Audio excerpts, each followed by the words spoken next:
आप देख रहे हैं आर पार। यूपी चुनाव में आज स्टार प्रचारकों के वार का दिन था। प्रधानमंत्री मोदी ने आज उत्तर प्रदेश में पहली वर्चुअल रैली की। इस रैली में प्रधानमंत्री मोदी ने पिछली सरकार पर धुआंधार प्रहार किया।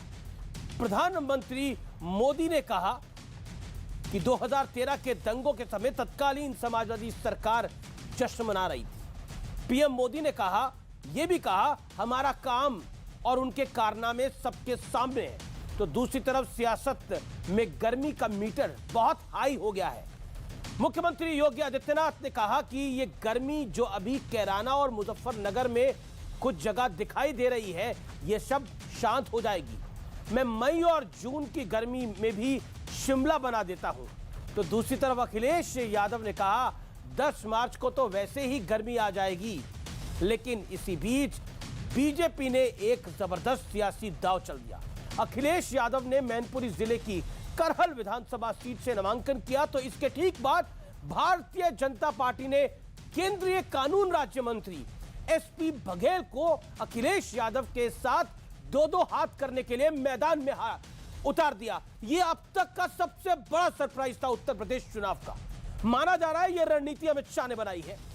एसपी सिंह बघेल अभी आगरा से सांसद है और समाजवादी पार्टी में भी उन्होंने लंबा समय बिताया है। तो आज इन तमाम मुद्दों पर होगी देश की सबसे बड़ी बहस। सियासी गर्मी हाई और आज की पॉलिटिकल डिबेट की भी सियासी गर्मी जोरदार होगी, क्योंकि उत्तर प्रदेश की राजनीति के अंदर एक बड़ा सरप्राइज एलिमेंट हुआ है। अखिलेश यादव के सामने खड़े होंगे कभी ना चुनाव हारने वाले एसपी सिंह बघेल।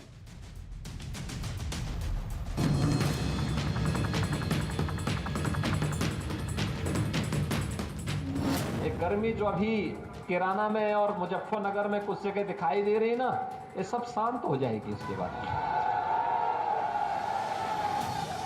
क्योंकि गर्मी कैसे शांत होगी, ये तो मैं मई और जून में भी इसको बहुत शिमला बना देता हूं।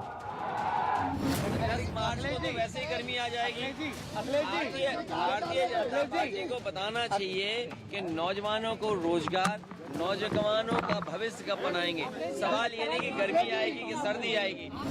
हमारा काम और उनके कारनामे, उनकी कारस्तानी, ये सब देखकर इस बार भी यूपी की जनता भाजपा को भरपूर आशीर्वाद देने आ रही। पश्चिमी यूपी के लोग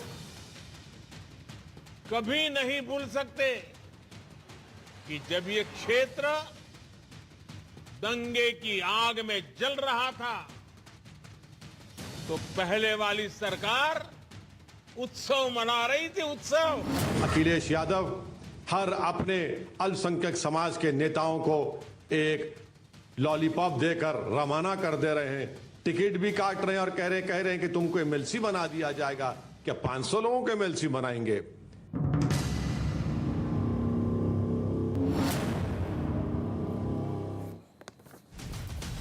और अब सियासी गर्मी के संदेश का विश्लेषण सुनिए। मैं एक एक शब्द को पकड़ता हूं और उसके बाद उसका विश्लेषण आपको बताता हूं। प्रधानमंत्री ने बोला जश्न, इसका मतलब क्या था? मुजफ्फरनगर दंगे और सफाई महोत्सव के बहाने पिछली सरकार पर जोरदार प्रहार, यानी माना जा रहा है और ऐसा हुआ जब मुजफ्फरनगर दंगे हो रहे थे तो सफाई में महोत्सव चल रहा था, वहां डांस हो रहे थे। कारनामा, भ्रष्टाचार का आरोप लगाते हुए अखिलेश यादव पर प्रधानमंत्री का वार।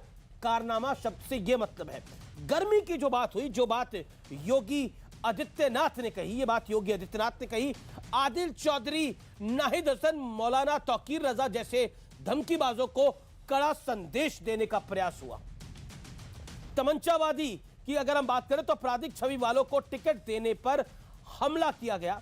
विकास विरोधी जो अखिलेश यादव ने कहा, उसका मतलब यह है कि यूपी में विकास के मुद्दे पर अखिलेश यादव का योगी सरकार पर वार है कि ये विकास विरोधी है, ये तमंचा को पसंद करते हैं। यानी वार पलटवार दोनों हमें देखने को मिल रहा है। हमारे साथ बात करने के लिए कौन कौन है आज आपको बता देते हैं। हमारे साथ आज की चर्चा में अजीज खान है, प्रवक्ता समाजवादी पार्टी के। आसिम वकार है, प्रवक्ता एआईएमआईएम के और विधानसभा चुनाव भी लड़ रहे हैं। तो उनको बधाई, उनको पार्टी ने उनको टिकट दी है।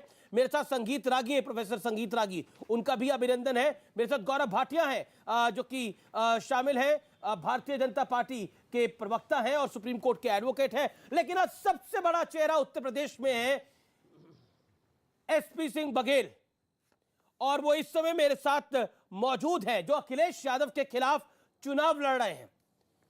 एसपी सिंह बघेल जी नमस्कार। नमस्कार, आपको मेरी आवाज मिल रही है? जी मिल रही है देवगन साहब। जी बघेल साहब, मेरा सीधा प्रश्न है, ये इतना बड़ा सरप्राइज ये लास्ट मिनट पे क्यों आया है? टिकट की अनाउंसमेंट तो पहले भी हो सकती थी। निजी तौर से मैं मिलिट्री साइंस सब्जेक्ट का प्रोफेसर हूँ, मेरी पीएचडी भी डिफेंस स्टडीज़ में है। युद्ध के मैदान में सरप्राइज का बड़ा महत्व होता है। तो इस सरप्राइज का महत्व क्या समझे हम? हो सकता है ये सरप्राइज ऐसे ही रखा गया। ये बेहतर हमारे पार्टी के हाईकमान और नीति निर्धारक और रणनीतिकार बता सकते हैं। नहीं, आपको तो कुछ बताया होगा, इतना बड़ा चुनाव आपसे लड़वा रहे हैं, आप तो केंद्र में मंत्री हैं, सांसद भी हैं, लेकिन आपको विधानसभा का चुनाव लड़ने के लिए भेज दिया है, वो भी अखिलेश यादव के सामने, तो कुछ तो आपको भी संदेश दिया होगा। मेरा सौभाग्य है दुनिया की सबसे बड़ी पार्टी के शीर्ष नेतृत्व ने मुझे अखिलेश यादव जो अपना गढ़, अभेद किला, पुश्तैनी, खानदानी सीट बताते हैं, उस पर मुझे इस लायक समझा कि मैं दो हाथ कर सकूं, तो ये मेरा निजी सौभाग्य है। और मैं पार्टी के हाईकमान का, माननीय प्रधानमंत्री जी का, गृह मंत्री जी का, राष्ट्रीय अध्यक्ष जी का, उत्तर प्रदेश की टीम का मैं आभार प्रकट करना चाहूँगा। और करहल की महान जनता और अपने पार्टी के संगठन के माध्यम से इस चुनाव को जीता जाएगा। नहीं, आपको भी आज ही पता लगा जैसा मीडिया को पता लगा, या आपको कल बता दिया गया था? क्योंकि आज एकदम ही लिस्ट आई और आपने नामांकन भी भर दिया। ये बहुत महत्वपूर्ण सवाल नहीं है, ना कोई लोग जिज्ञासा दर्शकों की इस बात में कि कब बताया गया। महत्वपूर्ण है। महत्वपूर्ण बात यह है कि अखिलेश यादव मेरे सामने चुनाव लड़ रहे हैं। पर इतना बड़ा संयोग भी नहीं हो सकता मंत्री जी कि अचानक टिकट की अनाउंसमेंट हुई और आप पूरे कागज पत्र लेके मौजूद थे वहां पे नॉमिनेशन फाइल करने के लिए? कागज पत्र हमेशा तैयार इसलिए रहते हैं कि युद्ध के मैदान में कभी भी कोई आदेश आए तो अपने हथियार हमेशा तैयार रखना चाहिए। नानी के घर में रखी हुई तलवार काम नहीं आती ना, तो ये उत्तर प्रदेश का एक चुनावी युद्ध का मैदान सजा हुआ है, तो किसी भी सेनापति को किसी भी दिन का सेनापति बना करके रण में उतारा जा सकता है, तो फिर उसके लिए पूरी तैयारी हमेशा रहनी चाहिए।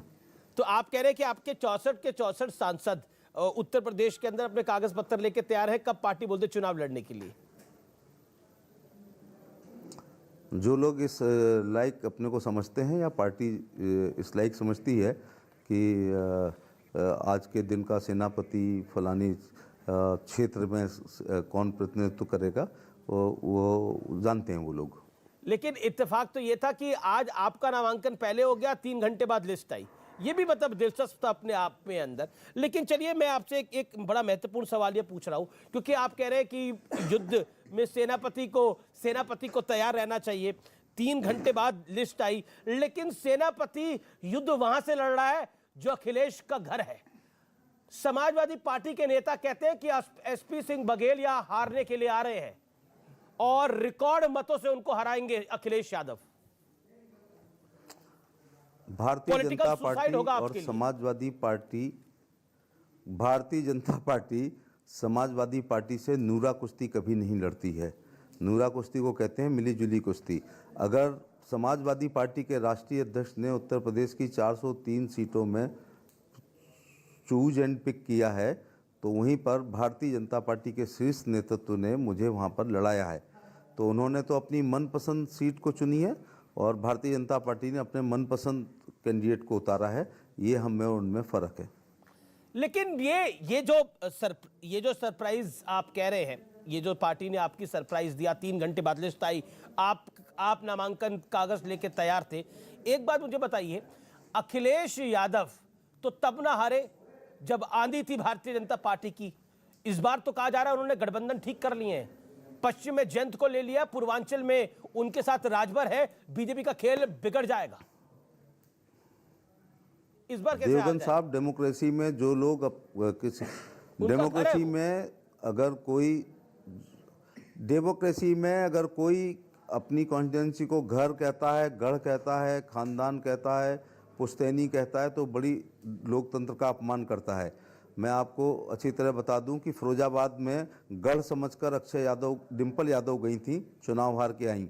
फिर दोबारा रिपीट हुआ, इसी सेपी परिवार के सेनापति गढ़ समझ करके फिरोजाबाद में अक्षय यादव गए हैं, वो अभी चुनाव हार के आए हैं।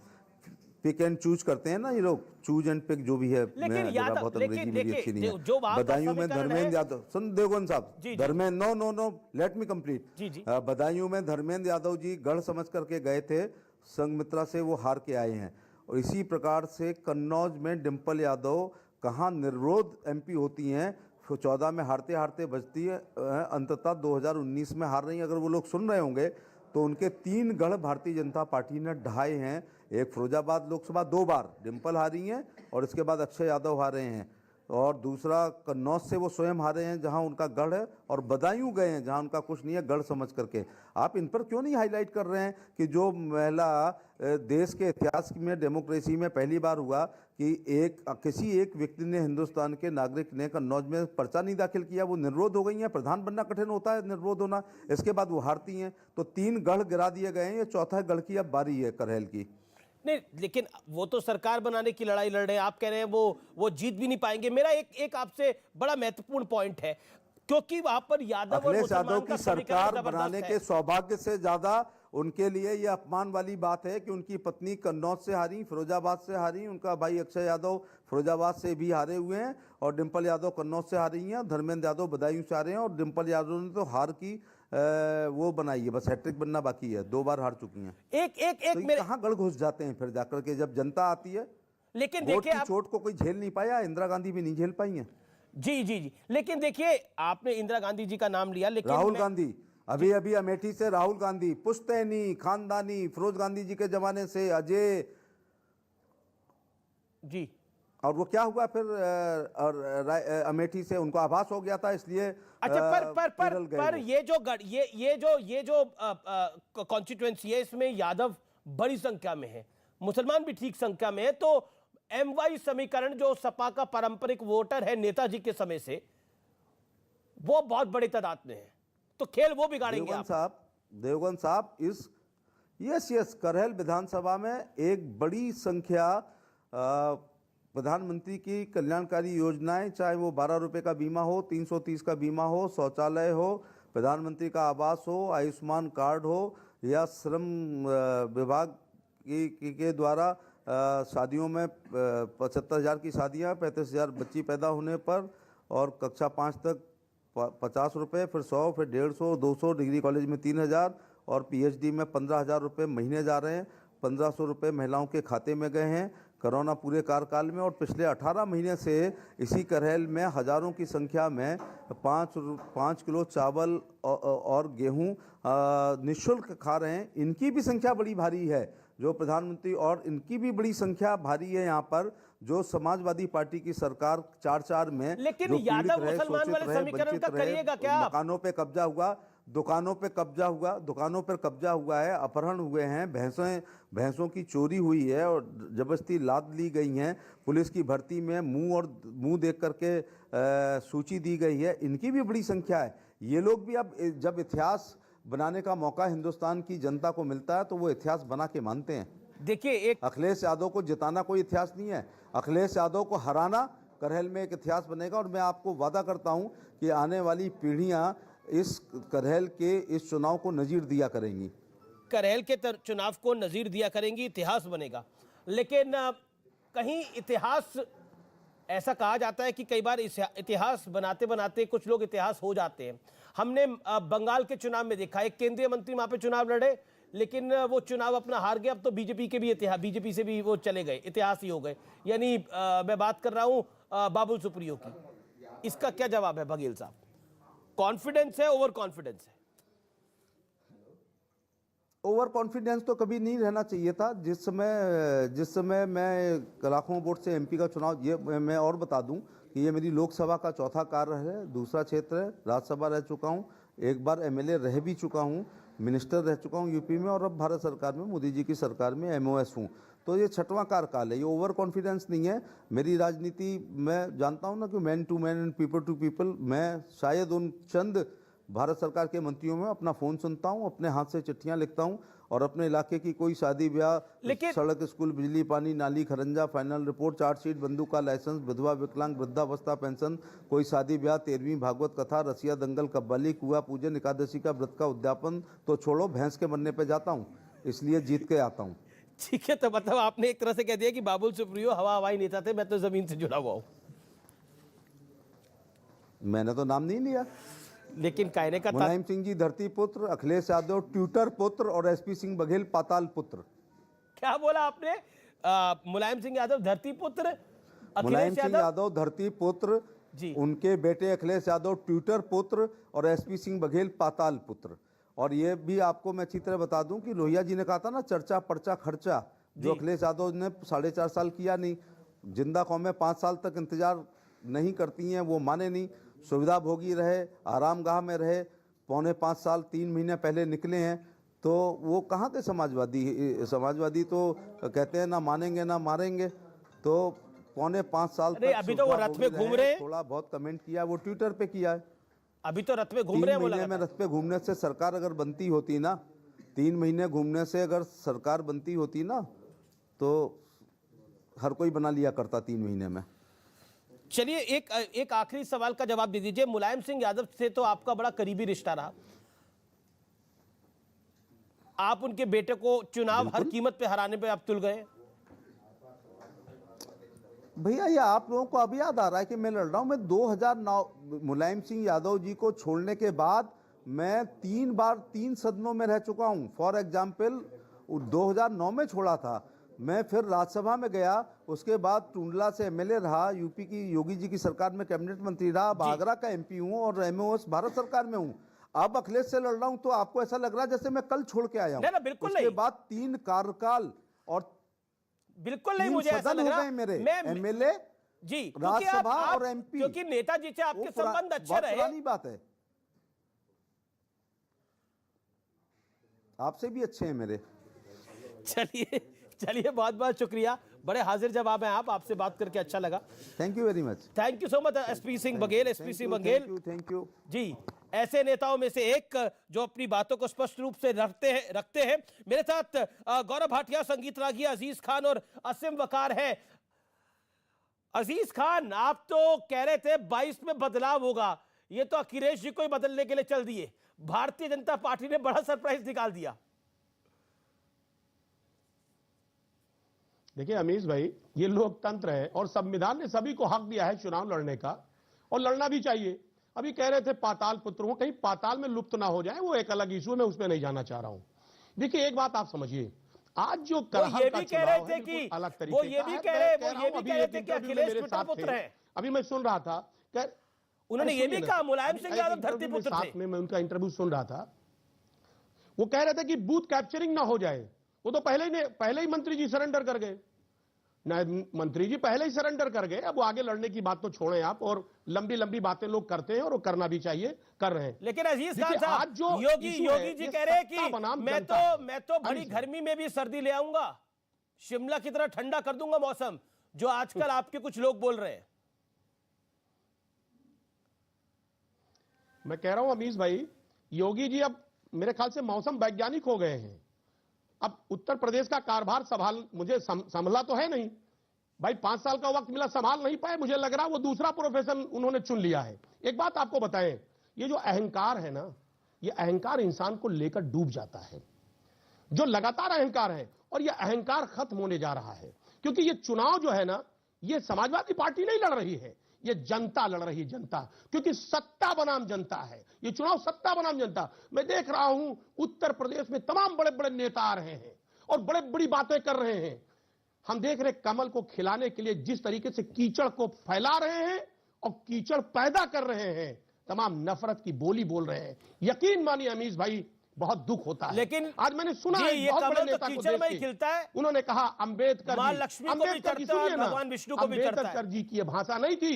अंबेडकर जी हमेशा समता, बंधुत्व और समानता जी, की बात जी, करते जी। थे, मेलजोल की बात करते, नफरत की ठीक बात है, नहीं मैं करते थे। गौरव आज तो भाटिया, नफरत का गौरव बाजार भाटिया। घर में मैं देख रहा हूं, नफरत का झोला लिए घूम रहे बड़े बड़े ये कह नेता। रहे हैं एसपी सिंह बघेल तो पहले ही सरेंडर कर रहे हैं और योगी जी मौसम वैज्ञानिक हो गए हैं, वो गर्मी भांप रहे हैं।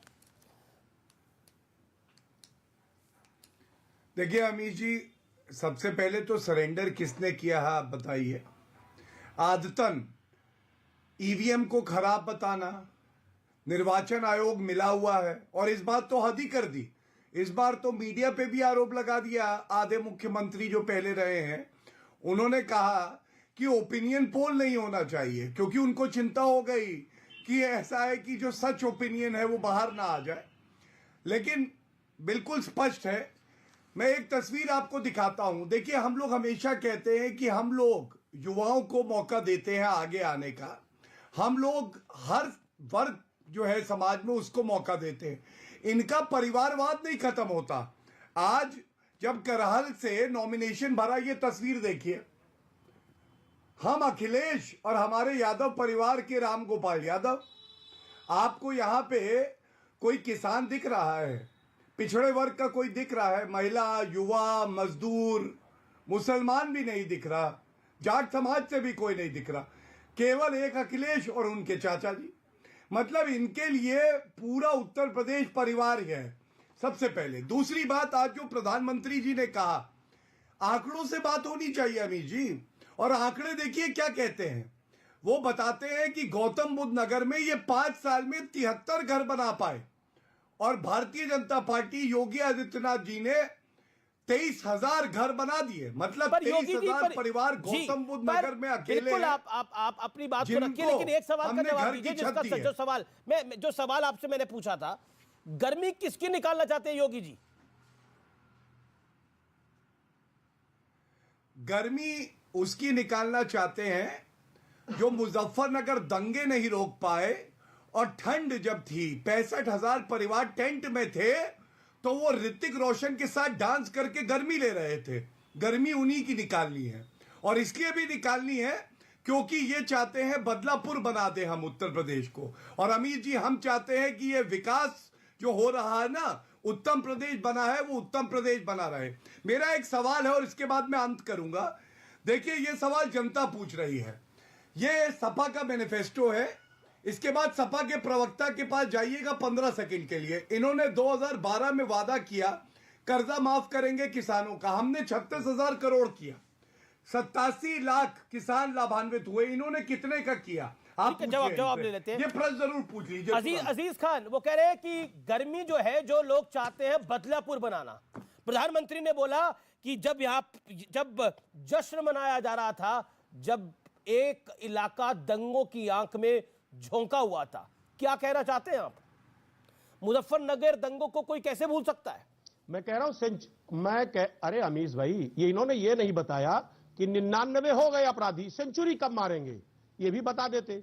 अभी इन्होंने क्या कहा? अभी इन्होंने कहा उपलब्धियों की बात करते हैं, किसानों की। सेंचुरी मार कह रहा हूं ना, मैं कह रहा हूं, मेरी बात सुनिए, हल्ला न करिए, नॉर्मल रहिए, बात समझिए। आप एक तरफ किसानों को कुचलने की बात करते, देखिए हमारे और आप में फर्क क्या है। हम उन्हीं किसानों को 25-25 लाख रुपया मुआवजा देने की बात करते हैं, उनके पक्ष में हम स्मारक बनाने की बात करते हैं। हमारे और आप में फर्क क्या है? आप उनका आय दोगुनी करने के लिए बिजली 1.5 गुना करते हैं, हम उनका आय दोगुनी करने के लिए 300 यूनिट बिजली फ्री और किसानों को पूरी तरह से बिजली फ्री करने की बात करते हैं। आप नौजवानों को की नौकरी लेने के लिए करते क्या है? आपके आदिल चौधरी धमकी भी देते हैं, आपके आदिल चौधरी धमकी भी देते हैं, और हम उन आपके अब्दुल्ला आजम कहते हैं कि जालिम भी खत्म होगा, जुल्म भी खत्म होगा। क्या फर्क है? आप नफरत का झोला लेकर के पर आदिल चौधरी कौन सी नफरत नहीं फैला रहे थे? पूरे उत्तर प्रदेश में नफरत का झोला लेकर के घूमिए। ठीक है, 30 सेकंड गौरव भाटिया, देना सिंह बकार एंड संगीत पलायन का जो परपंच कर रहे हो आप, गौरव भाटिया, 30 सेकंड। अजीज, हाँ बिल्कुल, अजीज जी बिजली की बात कर रहे हैं। सपा की सरकार थी, बिजली की तारों पे लोग अपने कपड़े सुखाने लगते थे। मालूम है क्यों? उनको पता था बिजली नहीं आने वाली है। आज कम से कम हर घर में 24 घंटे बिजली तो आती है।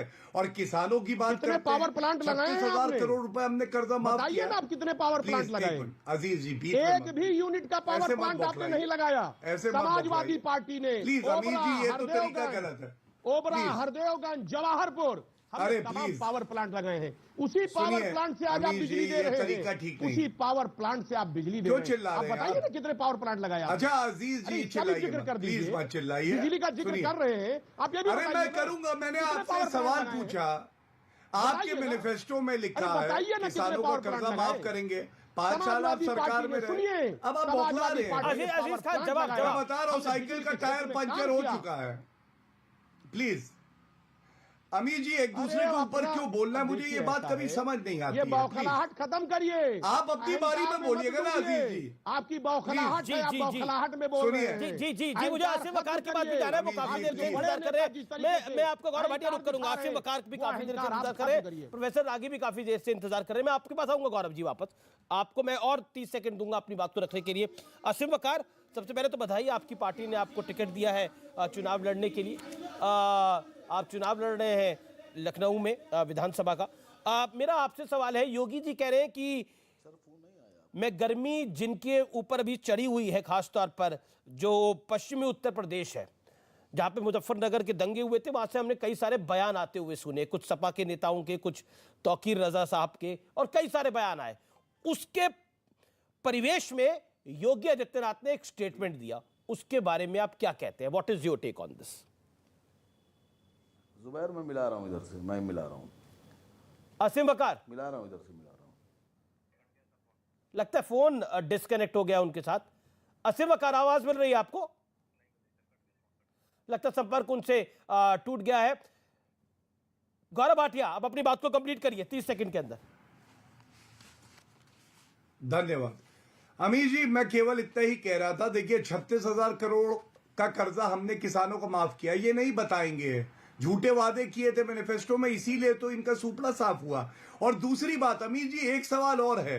आप याद करिए, लखीमपुर में जब घटना हुई तो इन्होंने बार बार कहा कि मंत्री अजय मिश्रा टेनी, क्योंकि उनके पुत्र ने गलत किया है, उनका नाम एफआईआर में नहीं है, लेकिन उनको बर्खास्त करना चाहिए। लेकिन गायत्री प्रजापति जो कैबिनेट मंत्री रहे थे इनकी सरकार में, उनपे दुष्कर्म, बलात्कार सिद्ध हो गया, वो जेल की सलाखों में। उनकी पत्नी को टिकट कैसे दे दिया?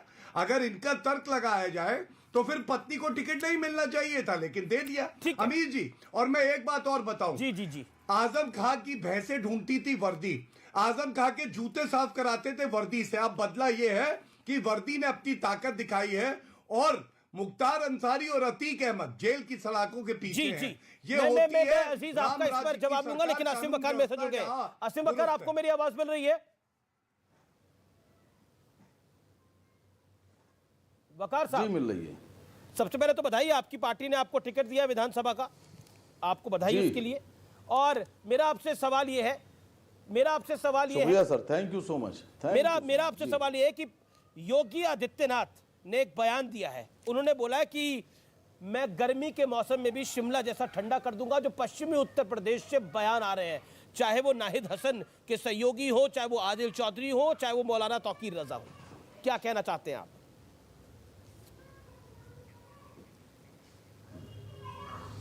देखिए, सबसे पहली बात तो मैं न तौकीर रजा साहब का प्रवक्ता हूँ, न नाहिद हसन का हूँ, न समाजवादी का हूँ, न कांग्रेस का हूँ। हाँ, योगी जी ने जो बयान दिया है कि वो शिमला की ठंडक उत्तर प्रदेश ले आएंगे, मई जून में भी ले आएंगे, इस पर एक मशवरा छोटा सा दे रहा हूँ, आपके न्यूज़ 18 इंडिया के ज़रिए से पहुँचा दीजिएगा। देखिए, वो शिमला की ठंडक यहाँ ला पाएँ ना ला पाएँ वो अलग की बात है, लेकिन वो एक काम में बहुत माहिर हैं। मेरा मशवरा ये है कि वो शिमला का नाम उत्तर प्रदेश रख दें, तो दोनों काम हो जाएंगे। एक तो शिमला उत्तर प्रदेश हो जाएगा और उत्तर प्रदेश शिमला हो जाएगा, तो वहाँ गर्मी हो जाएगी, यहाँ ठंडा हो जाएगी। बढ़िया मशवरा ये है, बदल देना। वो तो माहिर हैं इसके, कितनी देर लगती है उनको। और तौकीर रजा साहब के बारे में सवाल पूछिए कांग्रेस से या उनके समर्थकों से। नाहिद हसन के बारे में अजीज भाई बैठे हमारे, उनसे पूछ लीजिए, तो मुझसे मेरी बात कर लीजिए।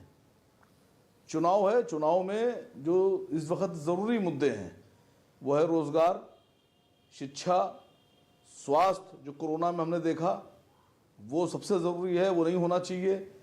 जिन लोगों ने जानें दी हैं, जिनकी लाशों को कुत्तों ने नोचा है, उनके साथ इंसाफ नहीं हुआ। लेकिन बात तो हो रही है जश्न की, बात तो हो रही है कारनामे की, बात तो हो रही है तमंचावादी की, बात तो हो रही है गर्मी की, बात तो हो रही है दंगावादी अपराधी की। नहीं, देखिए गौरव हमारे भाई हैं, गौरव भाटिया ने भी कहा, सुनिए, गौरव भाटिया ने भी बहुत अच्छी बात गौरव भाटिया जी ने कही, भाई हमारे, उन्होंने नाम लिया कि अपराधी जेल में है और 2 अपराधियों का नाम लिया सिर्फ। अब उत्तर प्रदेश की 24 करोड़ की आबादी में सिर्फ 2 अपराधी तो नहीं है। अब मैं बताता हूं, अगर आप में किसी में इतनी हिम्मत हो, इतनी ताकत हो तो बताइएगा। एक 2 दिन की ब्याही खुशी दुबे जेल में है, उसको अपराधी घोषित किया गया है। वो ब्राह्मण बच्ची, छोटी सी बच्ची, 2 दिन की ब्याही, उसको अपराधी बनाकर जेल में डाला गया। कितने लोग उसको अपराधी मानते हैं? गौरव जी मानते हैं? बोलिए ब्राह्मण बच्ची अपराधी है? जवाब। यहाँ तो ब्राह्मणों की गाड़ी पलट जाती है ना। ब्रजेश सिंह, ब्रजभूषण सिंह, गाड़ी उत्तर दे दूं, गाड़ी ब्राह्मण की नहीं पलटी, गाड़ी गुंडे की पलटी। और बड़े माफिया क्रिकेट भी खेलते हैं। आप तो अपने नेता को काउंटर कर रहे हो। आपके नेता ओवैसी साहब कहते हैं कि सिर्फ और सिर्फ मुसलमान लड़कों को मारा जाता है, यही बोलते हैं ना आपके नेता। आप कहते हैं गाड़ी हिंदुओं की और ब्राह्मणों की पलट जाती है। आप तो अपने नेता को काउंटर कर रहे हैं। सर नहीं, मैं ये भी कह रहा हूं, एक छोटी सी ब्राह्मण बच्ची खुशी दुबे जी वो किस अपराध में जेल में? गौरव भाटिया जवाब। उसको अपराधी आप लोग इतना बड़ा माफिया मानते हैं? गौरव भाटिया जवाब। इतना बड़ा माफिया मानते हैं। और वो जो अपराधी क्रिकेट खेल रहे थे, जिनको पुलिस ढूंढ नहीं पा रही थी, जिनको पुलिस नहीं ढूंढ पा रही है, और वो एक पाटीदार नाम का एक IPS अधिकारी, आप पता नहीं कितनों को जाके आपने घर गिरा दिए, और पाटीदार को आज तक पुलिस ढूंढ नहीं पा रही। देना चाहता हूं, जवाब ढूंढ नहीं पा रही है।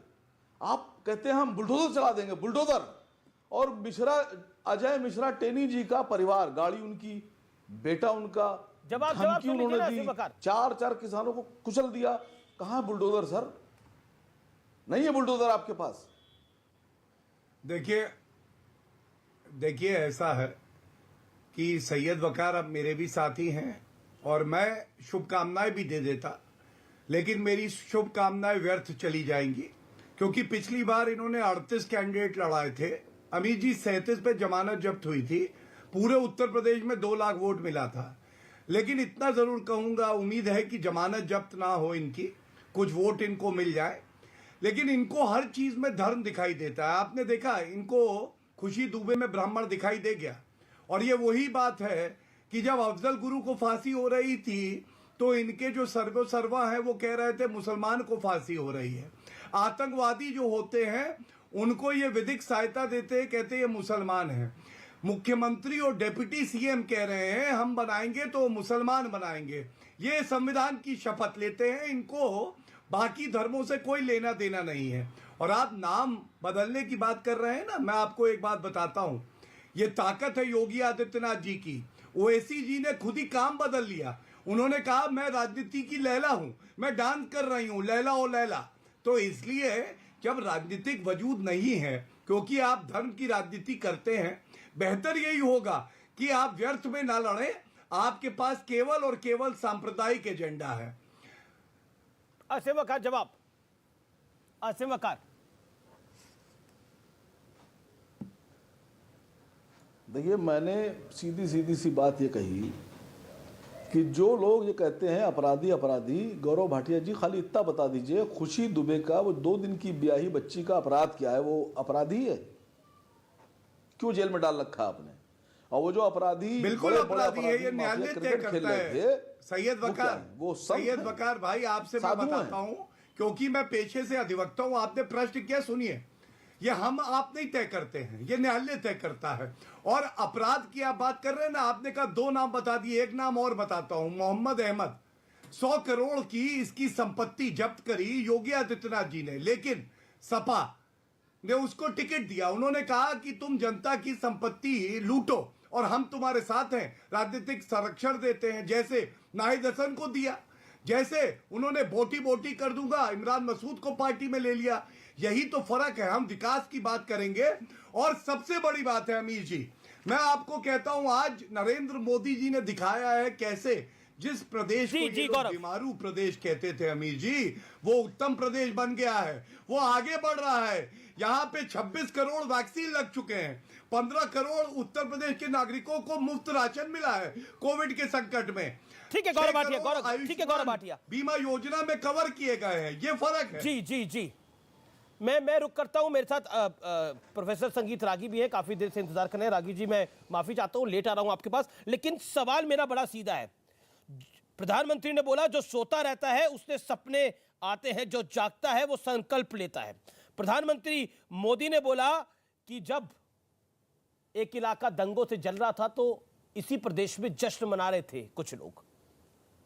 क्या आपको लगता है कि भारतीय जनता पार्टी मुजफ्फरनगर दंगों को भुलाना नहीं चाहती और इसीलिए योगी आदित्यनाथ ने भी सियासी गर्मी की बात करी? कहा पश्चिमी उत्तर प्रदेश में कुछ लोग जो गर्मी दिखा रहे हैं उनको ठंडा करना मैं जानता हूं।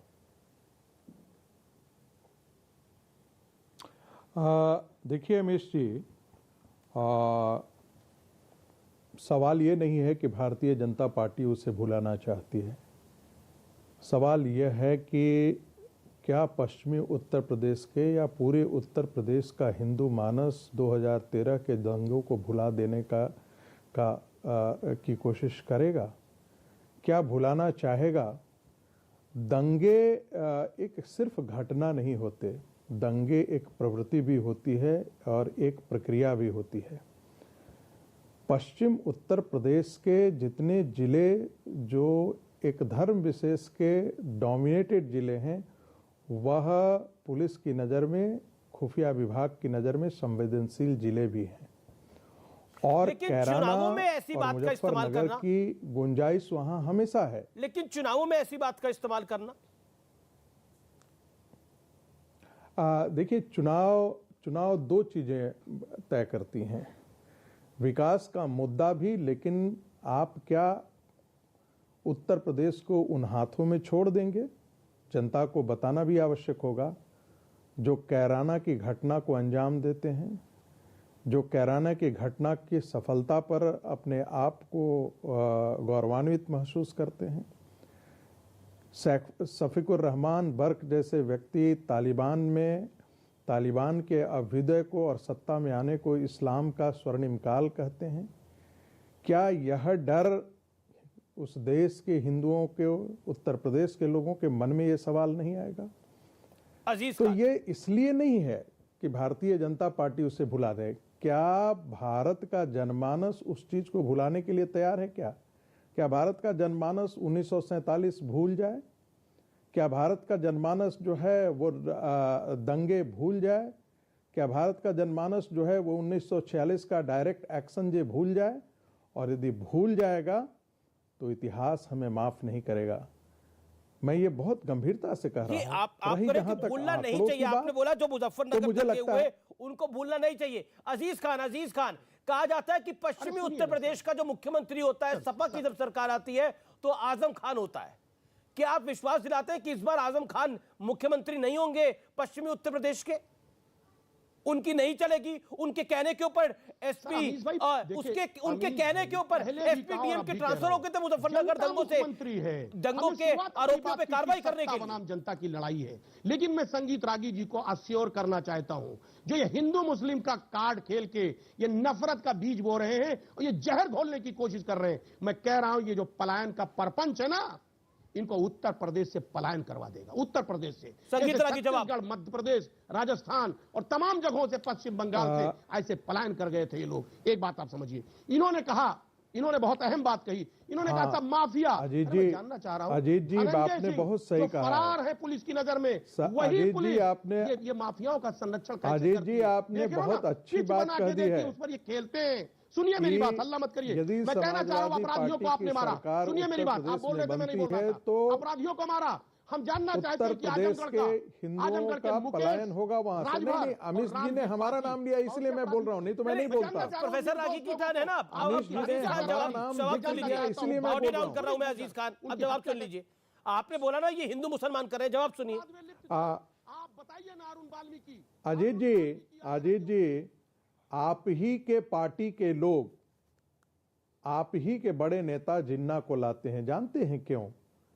क्योंकि उनको लगता है कि देवबंद, जिन्ना, तालिबान ऐसा कह करके हम जितने मुसलमानों को गोलबंद कर सकते हैं वो अच्छी फसल देगी हमको वोटों की।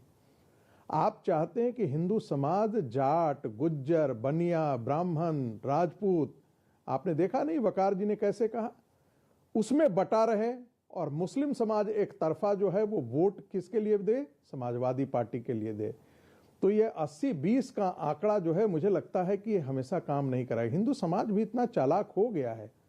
ये ठीक है कि किसान आंदोलन के दरमियान जो है वह भारतीय जनता पार्टी से नाखुश होगी, लेकिन उसे यह भी एक बार जरूर अपने चिंतन, वोट देने से पहले चिंतन जरूर करेगा अभी जी कि मुझे क्या मौका दे हम सर। हिंदुओं के साथ आपने मुझे मौका नहीं दिया काउंटर करने के लिए। क्या कैराना असीम वकार भी की कुछ कहना घटना चाहते हैं। को असीम वकार। अंजाम देने वाले लोग, मुजफ्फरनगर की घटना को अंजाम देने सर, वाले सर, मुझे लोग मौका दे दे, 10 के सेकंड। साथ वोट 10 करके सेकंड मुझे उनको दे दे। वोट दे करके हम हिंदुओं के साथ विश्वासघात नहीं कर रहे अमीर जी, 10 हैं। सेकंड ये का सवाल दे दे तो मुझे। उनके मन में भी होगा ना। असीम वकार माइनॉरिटी पोलराइज करेगा तो मेजोरिटी भी असीम पोलराइज वकार करेगा जवाब, ना। असीम वकार कुछ कहना चाहते यदि हैं। मुस्लिम अपने आप को मुस्लिम जी, के जी। तौर पर सोचता है तो हिंदू अपने आप के तो हिंदू के तौर पर वोट करने की कोशिश जरूर करेगा। असीम वकार मैं यही सिर्फ कह रहा हूं। जी, जी, क्रिया जी, की जी, प्रतिक्रिया होगी और बिल्कुल होनी चाहिए। असीम वकार, जब अमीर हिंदू जी, की 10 बात सेकंड मुझे होती है दे तो दीजिए, ब्राह्मण, 10 ठाकुर, सेकंड। राजपूत, सैनी, देखिए- मौर्य, देखिए कुशवा, उसकी जिन्ना- बात होती है। सुनिए जवाब। नहीं, मैं थोड़ी ना कर रहा हूं।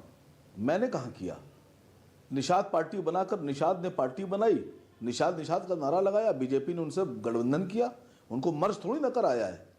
As a Hindu, as a Nishad वो बीजेपी में है। पटेलों की बात करके अपना दल बनाकर अनुप्रिया पटेल जाति की नेता बनकर बीजेपी में अलायंस में है। वो हिंदू बनकर करते तो आप उनको अपने में मर्ज कराइए। वो अपनी जाति की बात कर रहे हैं, निषाद अपनी जाति की बात कर रहे हैं, कुशवाहा अपनी जाति की बात कर रहे हैं, मौर्य अपनी जाति की बात कर रहे हैं। मैं उन लोगों के नाम ले रहा हूं जो मुसलमान नहीं है। राजभर अपनी जाति की बात कर रहे हैं, चौहान अपनी जाति की बात कर रहे हैं। अब आप बताइए, ये आसिम वकार संगीत रागी, समाजवादी वाले भी सब जातियों के लोगों को गोलबंद कर रहे हैं। जाट अपनी जाति की बात कर रहे हैं। संगीत 30 सेकंड संगीत रागी। जातियों के मैं लोगों को लुभाने की बिल्कुल- कोशिश कर रहे हैं जाटों के नाम पर। मैं वकार जी की मैं कब कर रहा मैं हूं? वकार जी की बात से बिल्कुल सहमत हूं कि हिंदू समाज भारत के विभाजन के पश्चात भी अभी तक नहीं सोचा है। मुसलमान के दरमियान 72 फिरके हैं, उनके यहां भी जाती है। शेख अंसारी के साथ शादी नहीं कर सकता, जुलाहों के साथ नहीं उठक बैठक कर सकता। मेरठ के और गाजियाबाद के मुस्लिम समाज के लोग अपने आप को क्षत्रियों के साथ ज्यादा अपने आप को सामान्य बातचीत में अपने आप को महसूस करते हैं। लेकिन जब वोट देने की बात आती है, जब शाहीन बाग की बात आती है, तो उनको 2 मिनट में समझ आ जाती है कि मुसलमानों के खिलाफ मामला है। वो पढ़े लिखे हो या नहीं, वो पंचर बनाना जानते हो, वो कुछ भी करते हो, लेकिन 2 मिनट में उनको पूरा एक्ट समझ में आ जाता है। और दुर्भाग्य इस हिंदू समाज का कि वह भी अभी भी वो जातीय खेमे और जाति खूंटियों से बचा हुआ एक दूसरे के खिलाफ संघर्ष कर रहा है। यही हमारी विडंबना है। और मुजफ्फरनगर वो अवसर देता है आत्मचिंतन करने का। कैराना हिंदुओं को अवसर देता है आत्मचिंतन करने का कि क्या एक यादवी समाजवाद के लिए हम वोट दें जो अपनी पार्टी के तक सीमित रह जाता है, जो अपने परिवार तक सीमित रह जाता है, और हिंदू समाज की सारी चीजों को, देश की परिस्थितियों को, देश के हितों को ताक करके अपने घर और अपने परिवार तक सीमित रहने वाली पार्टी को, और जो इस्लाम के नाम पर खड़ा होता है, हिंदू समाज के खिलाफ खड़ा होता है, उस पार्टी के साथ हम वोट करने जाएं। मुझे लगता है कि जरूर चिंतन होगा। और देखिएगा पश्चिमी उत्तर प्रदेश में परिणाम बिल्कुल उल्टे आएंगे। बोलिए असीम वकार, बोलिए, जिसके बारे में ये लोग बात कर रहे हैं। असीम वकार, देखिए जब जिन्ना और मौलाना अबुल कलाम आज़ाद की बात आई तो 1947 में भारत के मुसलमानों ने बहुत बड़ी तादाद में, मेजॉरिटी में अबुल कलाम आज़ाद को चुना। कांग्रेस पार्टी को अपना नेता माना, जिन्ना को हम लोगों ने नकार दिया। और उसी वक्त जब महात्मा गांधी की हत्या हुई तो हम लोगों ने उस वक्त भी जिन्ना को नकारा और गांधी के भारत को चुना, गांधी को चुना। हम बाई चॉइस हैं, बाई बर्थ तो हैं, बाई चॉइस भी हैं। लेकिन आप अंदाजा लगा लीजिए कि उस वक्त जो गांधी का हथियारा था, उसने जो बीज बोया था, आज गांधी की नहीं, गांधी को कत्ल करने वाले, गांधी के कातिल के लोग यहां इकट्ठा हैं और गांधी के कातिल की तारीफ कर रहे हैं। हम तो सर किसी ने गांधी के कातिल की तारीफ करी नहीं, हम जिन्ना वाले कहां हैं? लेकिन ये भी सत्य है कि गांधी को जिसने मारा नाथूराम गोडसे, उसके बाद नाथूराम गोडसे, क्योंकि चित्पावन ब्राह्मण था महाराष्ट्र का, चित्पावन ब्राह्मणों का नरसंहार हुआ था पूरे महाराष्ट्र के अंदर और कोई केस नहीं फाइल हुआ 1948 के अंदर। महात्मा गांधी दो अहिंसावादी थे, लेकिन उनकी हत्या के बाद हिंसा हुई थी महाराष्ट्र के अंदर। चित्पावन ब्राह्मणों को चुन चुन के मारा गया था इस देश के अंदर और कोई कुछ नहीं बोला, किसी रिकॉर्ड में नहीं है, किसी रिकॉर्ड में नहीं है वो बात। लेकिन किसी ने इस मंच पर महात्मा गांधी के हत्यारे की तारीफ नहीं करी। महात्मा गांधी के हत्यारे को आप ही लेकर आए इस चर्चा के बीच में। गौरव भाटिया, देन अजीज खान। गौरव भाटिया, देखिए बड़े ध्यान से मैंने सुना। एक सेकंड गौरव भाटिया, संगीत रागी कुछ कहना चाह रहे हैं। संगीत रागी 10 सेकंड, संगीत रागी 10 second. 10 second Gaurav ji, 10 second Gaurav ji. जिस गांधी जी ने खिलाफत आंदोलन के लिए अपना सारा कुछ गंवा दिया, उन्हीं गांधी जी के लिए अली ब्रदर्स ने कहा था कि एक गिरा से गिरा मुसलमान भी इस्लाम को मानने वाला भी गांधी से बेहतर है। जी ठीक है गौरव भाटिया, ठीक है Gaurav Bhatia, let Gaurav Bhatia come in. Gaurav Bhatia 15 seconds, quick reply, quick take. Amir ji थोड़ा समय दे दीजिएगा, बड़े धैर्य से मैंने सुना। मैं बड़ी महत्वपूर्ण बात आपके शो पे उठा रहा हूं। इन्होंने कहा कि हम तो इंडियन बाय चॉइस हैं, बर्थ से नहीं, बाय चॉइस है। अपनी पार्टी का जब नाम रखना था तो बाय चॉइस मुस्लिमीन रख लिया और पंथ निरपेक्षता का साइनाइड चाट के फिर कहते हैं कि हम पंथ निरपेक्ष हैं, नाम है मुस्लिमी। दूसरी बात, हमारी जीत तो हो चुकी है अमीर जी।